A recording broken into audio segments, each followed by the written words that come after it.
جو لوگ کہتے ہیں کہ آپ دور سے درود و سلام سنتے ہو ان کے پیچھے نماز جائز ہے، غائبانہ کسی چیز کو سننا یہ صرف کس کی ہے؟ اگر اللہ کے سوا کسی اور میں مانے گا تو یہ کیا بن جائے گا؟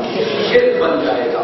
اور مشرک کے پیچھے نماز نہیں ہوتی، مشرک کے پیچھے نماز نہیں ہوتی. یہ جو لوگوں کا ذہن ہے نا اس کی اپنی ہے تو ساری اپنی، لوگ کہتے ہیں خیر ہے اس کی اپنی ہے ہماری اپنی ہے. تو مجھے آپ بتائیں اگر آپ کا امام زانی ہو اور آپ کو پتہ چل جائے کہ یہ زنا کرتا ہے تو اس کے پیچھے آپ نماز پڑھیں گے؟ پڑھ لیں، زانی کے پیچھے پڑھ لیں. اس وقت آپ کا فارمولہ کہاں جاتا ہے اس کی اپنی ہے ہماری اپنی ہے. اس وقت یہ فارمولہ کیوں نہیں پیش کرتے ہو؟ اگر امام مصلی پہ آیا اس کا کپڑے پلیت ہیں، آپ نے دیکھا پلیتی لگی ہوئی ہے، اس کے پیچھے پڑھو گے؟ اس وقت فارمولہ کہاں جاتا ہے اس کی اپنی ہے ہماری اپنی ہے. اپنی اپنی کیا ہوتی ہے؟ مقتدیوں کی تب قبول ہوگی امام کی قبول ہوگی، ورنہ تو بتاؤ بھولتا امام ہے سجدہ صاحب کس کو کرنا پڑتا ہے؟ تو جب تسی بھی جو بھول جاؤ تمہیں سجدہ صاحب کرنے کی ضرورت ہے؟ تو ہم تو تابع ہیں اس کی نماز کے، ہماری تب ہوگی جب اس کی ہوگی. مشرک کے پیچھے نماز نہیں ہوتی.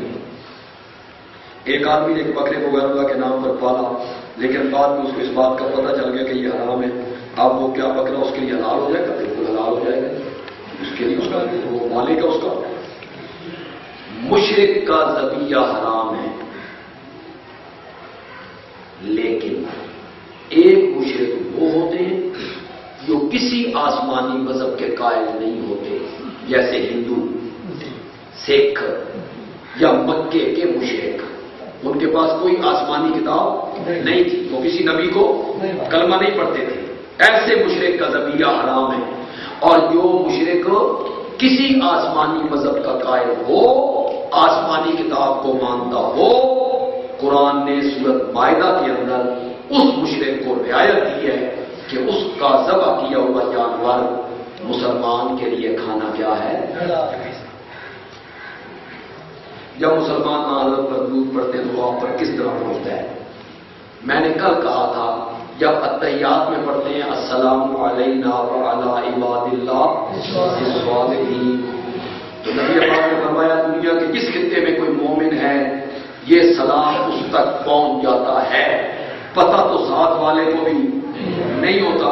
تو جس طرح یہ سلام ہر مومن تک پہنچ جاتا ہے، اسی طرح ہر بندے کا درود پڑا ہوا نبی پاک تک پہنچ جاتا ہے. زندگی میں پہنچتا تھا نہیں پہنچتا تھا؟ پہنچتا تھا. تو زندگی میں کتنے مومن تھے؟ لاکھ مومن تو ہوئے 23 سال کے بعد. شروع میں کتنے تھے؟ 1000 2000 3000 4000 5000. حضرت عثمان جب کیلچی بن کے مکہ گئے تھے اور انہوں نے ان کو گرفتار کر لیا تھا اور افواہ اڑا دی تھی قد قتل عثمان، عثمان شہید کر دیے گئے. آپ تک خبر پہنچی، آپ ایک درخت کے نیچے آئے، آپ نے صحابہ سے بیعت لی. کس کے لیے؟ ان کے خون کا بدلہ لینے کے لیے. تو مجھے بتائیے حضرت عثمان مکے میں نمازیں نہیں پڑھتے ہو؟ چاہے انہوں نے گرفتار کر دیا ہے، نماز نہیں پڑھتے ہو گے؟ اس میں درود نہیں پڑھتے ہو گے؟ تو وہ آپ پر پیش نہیں کیا جاتا. عثمان ابن عفان نے درود پڑھا ہے جی، تو جب آپ پر درود پیش ہوا ہوگا عثمان ابن عفان نے درود پڑھا ہے جی، تو آپ صحابہ سے کہتے نہیں بھائی نہیں، یہ افواہ غلط ہے بھائی، ابھی عثمان کا درود پہنچا ہے. یہ نام لے کے درود پہنچانے والی بات کوئی نہیں ہے، درجات کی بلندی والی بات ہے. گرتے ہیں بڑے شوق سے سمندر میں دریا، مگر سمندر میں کسی دریا میں نہیں گرتا. اس کا پہلا مصرع اس کی تشریح فرما دیں. میں شعر بڑا کھٹا ہوں، اللہ ہمیں شعروں کی جگہ قرآن پڑھنے کی جتنا بندہ اس میں بندہ لگاتا چلا جائے اتنا بندہ اللہ کے قرآن کا مطالعہ کرے، اللہ کے قرآن کو سمجھنے کی کوشش کرے. میں نے کبھی، میرا ذوق نہیں ہے اور ان کی طرف میں نے ان باتوں کی طرف توجہ بھی کبھی نہیں کی.